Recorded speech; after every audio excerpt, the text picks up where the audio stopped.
Massive number of people have been upgrading. Yes, there you go. You see the graceful limb that you were talking about before. The race we've got yet again, and a victor then goes victory to an American, Andy Hampton. The felt it go by. He looks at the Colombian rider. How are you doing? Straight past Santiago Botero, and he's coming up to Pantani.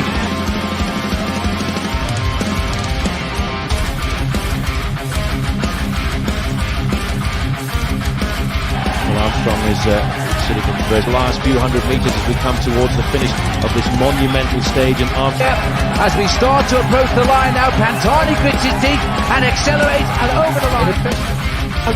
Is going now to win stage number 15. Sepp Kuss, an emotional finish from Durango in the USA. Sepp Kuss wins.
Okay, let me know. Its intro had good audio. Mic went silent. Let me know if I'm back on. Victor, give me a mic check if any audio we need. I'm showing everything's good here, so hopefully I'm back in. Double check on some of these other issues. Go into my sounds. Rodecaster Pro input output. Rodecaster Pro. Okay, sounds great now. Okay, stage 11. We had it. Yesterday was a barn burner. It was fantastic. Pila Bilbao wins in a breakaway, and it was off the charts hot. It was like the center of the earth, or the center of the sun. It was super hot, and there you go. Victor says, great sound now. Thank you. And today, it had a little bit of rain. There was a little bit of a crosswind going on, and we had a breakaway going. And those riders were Andre Amador of EF Education, Matthias Louvel of Arkea Samsic, and then Daniel Oss of Total Energy. And they went up the road. And then it was the inevitable. It was going to be a sprint day all around, and that's what we had. So I'll get right to it. Crosswinds. They tried to make this somewhat special, but it wasn't going to happen. The break got away. Here's to give it a little loop. The last week, there's Soudal, Lotto Soudal. They haven't done shit this race. Clermont-Ferrand to Moulins, 170. What do we say? 179.8 kilometers for the full stage. There was a Cat 4 sprint spot in the middle, and a Cat 4, but nothing really concrete. So these riders get off the break 4 or 5 kilometers in. It's the three that end up staying for the day: Amador, Louvel, and Oss. And they take the sprint points, and then the Cockard and whatnot come up there, and Philipsen takes it. Philipsen is just flying right now. Okay, and we're going to talk about that in the sprint. Sorry, spoiler alert. Philipsen wins in the sprint. But I'm more interested in. There you go. That's the over Cockard. Cockard is look. He's being consistent. He's trying on the sprint points, but Philipsen, it just has it in his legs right now. And his team manager made a comment to the press today. I think it was on the cycling podcast that he is going well. He's getting over the climbs well. He's fit. He's doing good. Mads Pedersen even mentioned yesterday how yesterday wasn't a struggle. It was, he goes, early on, there's a lot of breaks and attacks and stuff. He goes, but then I was fine. And then I just sat in, and it was not, it was actually an easy day. And for the most part, everyone had a tough time yesterday. So that's not for everybody. And I think the guys like Mads Pedersen, who's very fit and he can get over climbs easier than some of the others. And then Philipsen, Jasper Philipsen of Alpecin Phoenix, he gets, of Alpecin Sudal, what was it, Alpecin de Koenig? It's all incestuous here. He gets over the climbs well, and he's just super fit right now as well. It might be interesting to see what happens in the later part of the tour, but one person we'll talk about, and we'll break down these sprinters, is Groenewegen. So for the most part, it was really boring. It was just a bunch of guys out there trying to stay away ahead of the break. At one point, Daniel Oss is the only one left. He keeps pushing on, but it's really inevitable. These two guys are there. Amador sits up. Then it's a Daniel Oss. There was some shades of some rain that hit the race today, but it didn't threaten the finish. Everyone stayed upright. Spoiler alert on that one. But for the most part, there was a point where they took a left-hand turn and there was starting to be a crosswind, and they were concerned about what can actually happen. You can see the flags out here blowing, but the teams didn't take it on. We've seen that before in the past where teams at the point it was DeQuan or Quick Step, they really put on the show for the crosswinds. Lance Armstrong's teams have done that as well with the Postal Service, put on the show with the crosswinds, and they shed everybody out and they get spit out, and it makes a whole big change for the GC. It didn't happen today. No one made a big issue about that. So that wasn't the case. Anyway, coming in here, 2.1K to go. The sprinters teams are lining up. Matthew Van Der Poel wasn't feeling well, whether he's been sick. There's rumors that he was, and it's actually his team had said yesterday he wasn't doing well. So even though we saw him out in the break there yesterday, kind of doing crazy stuff with Wout, getting up the front. But he was not feeling so good, so he didn't really do much of a lead out for Philipsen. But Philipsen gets some, and by the way, we're going to break this down a little bit here, but Philipsen is riding exceptionally well, and Philipsen is the fastest sprinter we have in the tour, but he's also making great decisions. And today, there was no issues with him possibly chopping anybody or coming across their line or deviating his own line, and he did the straight sprint. Coming in here, 2.1, teams are lining out. You've got Uno X, you've got Lotto Sudal, you've got the Alpecin Phoenix, you have Christophe Laporte leading out Wout, you have Lotto Destiny trying to lead out Caleb Ewan, which is in there, and even Trek gets up there a little bit. Bahrain Merida is up there. Jayco for Groenewegen. It's interesting, though, that you've got Jakobsen for Quick Step. You've got Caleb Ewan for Lotto Sudal, Lotto Destiny, or whatever they are. Sudal, I don't know, Caleb Ewan's team. And those guys are almost non-existent in the sprint. I don't know if they're having trouble, like, just going for it, if they're hesitant, but 2.1K to go. The teams are lined out here at the front. The teams that I mentioned, you got Alpecin is at least leading out Jasper Philipsen. Uno X is at least getting their guy up there as well. You can look at this 800 inside the 1K. Alpecin guy on the front. You have Lotto. Then you have the Christophe pulling out Wout. Then you have Caleb Ewan is up there, and on his wheel is Alpecin Phoenix, Jasper Philipsen, and then you've got the Bora team, and then two Little Treks, and then Biniam.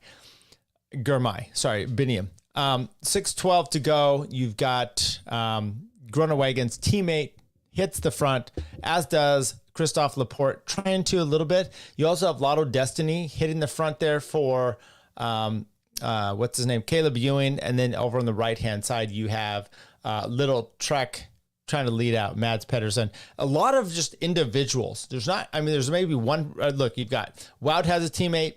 Mads Pedersen has a teammate, and Groenewegen has a teammate. Other than that, you really don't have teammates leading anybody out, and it's just simply a matter of who can we get to jump different wheels for. 515 meters to go. The Jayco team is setting up perfectly for Groenewegen, but he does have to peel off here. It's hard to say exactly. 350 to go. It's a little far out for a sprinter, a main sprinter, even someone like Groenewegen to really hit the front, but he does hit the front here, and he takes it off, and he's looking very good. Bauhaus is up there in the middle.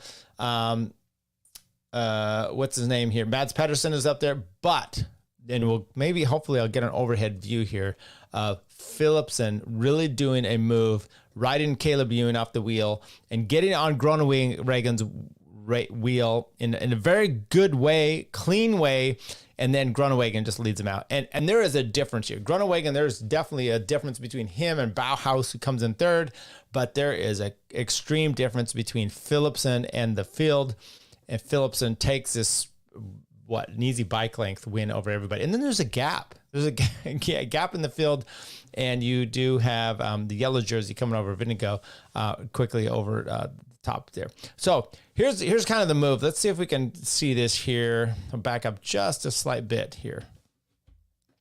So right here, Wout is on Groenewegen's wheel, and they cut in just a tad bit late here, but Philipsen had sprinted up from the side. Maybe he was about 8 people back. He sprints up from the side, and what he does is he easily comes in front of Wout van Aert here. And Wout's not super into the sprinting, I think, but comes up here. He gets on Groenewegen's wheel, very clean. There's no problems here. And then he gets a clean ride up to the front, and Groenewegen hits and then Philipsen is just on his wheel. And it's a clear shot here. Christoph over on the left just doesn't have the speed at all. Look at the speed at which Philipsen passes everybody, easily holds on. Bauhaus tries to come up, can't quite get it over Groenewegen, who took the sprint from 350. So a little too much, a little too late, or too early. Coulthard gets up there. We got Peter Sagan. People, look at that. Look at the bearded fool back there. Peter Sagan coming in, I think, 8th or 9th place. We'll take a look at the full. Brian Coulthard coming in here. Groenewegen was a little disappointed and tried really hard. So you had Philipsen, Groenewegen in second, Bauhaus in third. It was a solid 1, 2, 3. There was no question about who was first, who was second, who was third. Coulthard comes in fourth, Mads Pedersen in fifth, Alexander Kristoff in fifth, Mazzato in seventh, Peter Sagan pulling himself up. That's the first time we've really seen him close to the front. We've seen him on the back, but not the front. Wout van Aert and Sam Welsford. I think it's Sam Welsford. I think that's his name. Coming in 10th place. Philipsen, though, 4 stage wins. Now, some can say, was it 4 out of 4 or 4 out of 5? The 5th stage was the one Mads Pedersen won, which had a bit of a kick uphill. The fact that he was even there was surprising and amazing, and all about Mathieu van der Poel. 4 out of 4, maybe 4 out of 5. I don't know. It depends on what you want to say. What you can take away from today is Viaster Philipsen did the best job of surfing. Now, it's a bit disappointing. Let's see what else they have here. So he gets that. There comes Vinigo over the top, and he's no change in the GC. 17 seconds, 240 over Hindley, 422 over Rodriguez. Rumor has it Rodriguez went to Movistar, so we'll see about that. Bilbao had moved out to 434. Yates at 439 and 444. Pidcock at 526. Gadu at 601, and Sepku 645. Tomorrow, Rhone to whatever. And it was stage 12, and it looks like it's going to be a bit of a barn burner, a little warm up for the stuff we have coming on. A 3, sprint spot, a 3, a 2, and 2. This might be one that you see the pink polka dot jersey in Nielsen Palace trying to actually take on. Okay, so what's kind of the takeaway from today? One is Philipsen is by hands down the fastest sprinter we have in the group. There's no doubt about that. You saw his top end there. Easily surpass Groenewegen, who's a power sprinter. Although Groenewegen has been getting over climbs. You shouldn't have expected him, the stage that had the bit of a climbing with Philipsen coming in second and Mads Pedersen winning. You shouldn't have expected him there, and yet he was. He's usually a guy you're going to dump, which Matt White, his DS for Jayco, I heard an interview with him today, and he's like, look, things are, now, this is obviously PR as well. He's like, look, things are on par. We're looking good. He's fitter than we've ever had him before. He's in a different way. We have sprints coming up at the last week, and we're expecting him to do well and getting better. You've seen it, and maybe we'll look at Groenewegen's placings over the last week, first 11 stages, and he's been getting better and better and better on all those sprints. Now, he's still a touch off. But you know what I loved about what he did today was, look, we're not going to follow Philipsen. Philipsen actually didn't have a train. I'm going to just take this race on as I need to do. And I think that's what all these guys need to do. Caleb Ewan is, I don't want to say a joke, but he and Jakobsen are really having trouble. Jakobsen's not even up there. And then everyone's trying to cue off of Philipsen. And the reality is, if you think you're a top sprinter, do what you have to do to win. Don't worry about what someone else is doing. Maybe it's that guy's having a bad day. Maybe he doesn't take the right line. Maybe he picks the wrong wheel. So why cue yourself off of him and just do what you can do to make yourself the best racer for that moment? And we're not seeing that from Caleb Ewan at all. And what we are seeing is from Philipsen that he is doing that in spades and 1, 2, 3, 4s specifically. And he's looking good doing it. Okay, let's take a look at Groenewegen. I actually want to take a look at his stage finishing. So stage 1, 147, 156, then he was 8th. That's the first sprint. 14th, 154. So I think 14 was another one. 161, and then 5th, 4th, then 2 in the almost 200s, and then 2nd. So he's got 1, 2, 3, 4 of the sprints that we've basically had, the wins by Philipsen. He's been in the top 10, and he went 8th, 5th, 4th, and 2nd. So he's definitely improving. It's very impressive. Now, Philipsen obviously is going first. Phil Bauhaus, we've seen him. He's got a second, a third, and a 7th in there. So he's been doing fine. I think that's about as best as he can do. Those guys, the other ones, have to fail for him to do well. Coquard, he a 4th, 8th, 6th, and a 4th. Once again, I think that's Coquard's top. Let's take a look at this hair. Brian Coquard, what's going on with your hair? I don't know what it looks groovy here, but this last bit, that's like windblown tunnel stuff here. It's not attractive, dude. Mads Pedersen, we obviously know he got the win, and he's got the 5th place from today. He's kind of all over the board, but he needs a specific type of sprint to really have it. Alexander Kristoff, disappointing. I just don't think I think he's at the peak of his career where he's just not going to be able to. He's 7th, 9th, 6th. That's about where he can do it. How old is he? He's 36. So no offense. I know Mike Woods just won a stage, but you know Mike Woods putting that on you. We're not even going to click on Peter Sagan. Let's go. Girmay. He had a 3rd, and that's his only top 10. And I'm kind of surprised by that. I thought he was a better sprinter than that, but yeah, I think he's just running into some trouble with which is mostly Philipsen, and then his placings as far as being able to position himself. Caleb Ewan today was 15th place. He had a 3rd, a 2nd, and then he's got a 15th on today. And maybe we can go back. It was hard. I want to take a look at, let's see if I can find Caleb Ewan in this mix here. Let's go back to the video and see if we can see Caleb Ewan. Is this Caleb Ewan here, or is this his Lotto Destiny teammate? So Jasper wins. Let's go to the teams here. Lotto Destiny. Okay, Caleb Ewan is the top sprinter for them today. So he takes off here. He had teammates leading him out, and he's really the last and the worst of this whole group. I don't know what he's doing. He's just sitting there. Look, it could very well be he doesn't even try. How does he get 15th? Is that 15 guys there? 1, 2, 3, 4, 5, 6, 7, 8, 9, 10. Yeah. So he's the back end of this group here. He doesn't really try. I mean, like there's a short distance between Philipsen and where Caleb Ewing is in this plane, but you know, for the most part, Caleb Ewing, I don't know, a little disappointed. If you're just team, let's back this up here because you're coming into the finish. You've got a lead out as it Metzgets, I think, leading out Groenewegen. You got Bauhaus, Philipsen, Wout, but back it up just a bit before. In the second wheel, you have a Lotto guy. I don't know what's going on. Look, your maybe your better chances here, guys, is instead of I'm gonna have a guy lead everything out. How about a guy that just leads you out? Okay, just takes him, moves you out to the front, and takes that on. That might be the better chance to do that.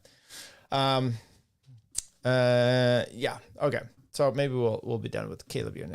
Victor wants to see the USA Riders contenders. Let's take a look at how the USA did here. I think that's a great idea. That's something I was doing for the, what do you call it? The Giro. So we do all teams, and then we're going to do all nations. We're just going to go for the USA. Now, look, Victor, just letting you know, there's not many sprinters. Back in the day, we had the few sprinters. We had Freddie Rodriguez, who got second place, I think is the best he ever got in the Tour de France. I think he may have won a stage in the Giro. But that's the best he could do in a sprint. George Hincapie was another guy that was kind of sprinting, and then he ended up morphing him away when later on in his career to I'm a good lead out guy for Mark Cavendish. We did have Tyler Farrar, who rode for Garmin, and he, as Tyler would be, was a good sprinter. Did he win a stage of the Tour de France? I don't believe he won a stage of the Tour de France. We can double check that. Let's do that right now. Tyler Farrar. Is that how you say it? Yeah, that's how you spell it. I think he's a fireman up in Washington now. Tour de France stage. He did win 2 times Tour de France Italy, and he did win a stage in the 2011 Tour de France. So let's take a look. Let's double check that. Tour de France. Sprint. Look at that. He won with part of the TTT, and then he won the next day as a sprint over Roman Felu. So yeah, there you go, USA. But for the most part, I'm just kind of giving you this idea. Sprinters and Americans, as far as the Tour de France goes, not so much. But let's take a look and see how. So today wasn't. Oops, Switzerland. It's not the U.S. 2 riders from Switzerland. Sepp Kuss coming in 10th. 44th was Matteo Jorgensen. This is GT. Sepp Kuss, Lawson Craddock, 209. Matteo Jorgensen loses 209 today, along with Nielsen Pallas. Pallas sits up in the finish. I think that's very smart. You're not there for the GC. You're there to get the KOM. Why risk yourself getting crashed out? You come into the last 3K or so, and you just sit up, pull the plug, easy going. Kevin Vermaaka. As far as GC goes, Sepp Kuss, top 10.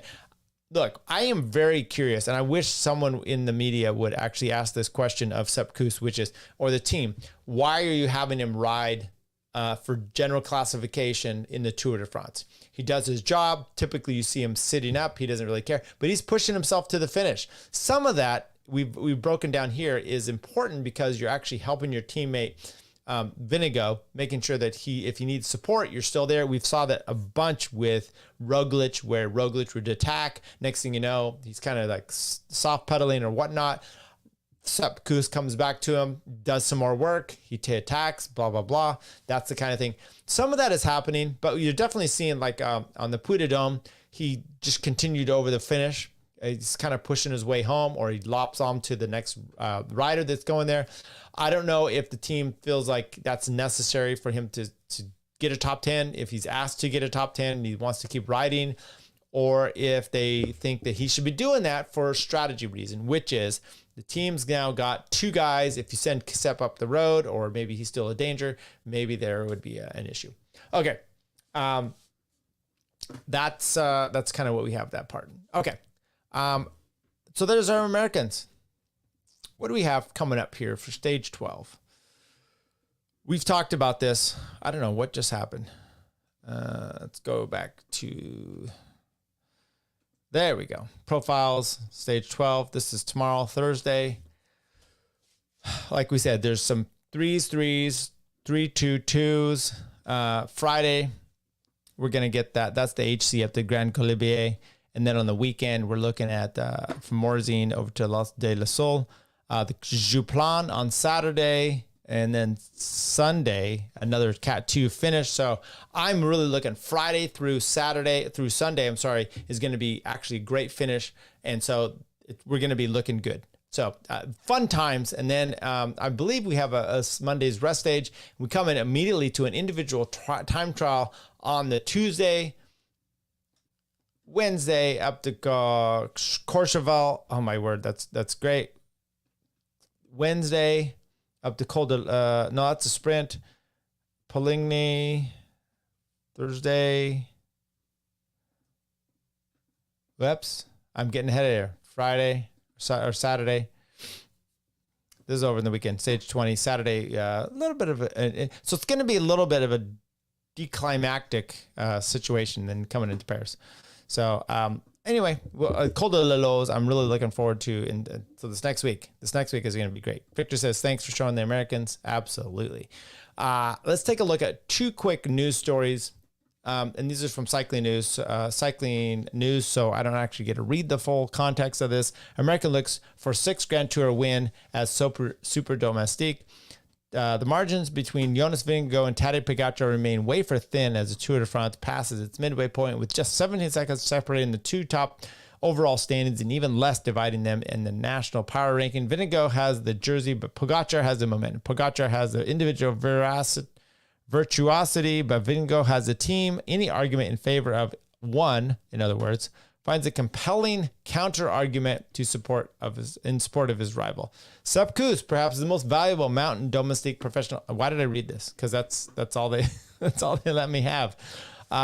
Any other news stories? That Groenewegen sees Tour de France duel with Philipsen as fight until Paris. I believe that's true. Dumoulin criticizes Wout for his stage 10 tactics. I didn't understand why Belgium wasted energy. I think that's true. Look, Jumbo. Yeah, and we'll just finish here. Jumbo is interesting right now. They haven't got a stage win. There's several times you see that, and I expect. Let's say Vingegaard wins the Tour. You're gonna see it. If that's the case, you're gonna see him actually get a stage win at some point.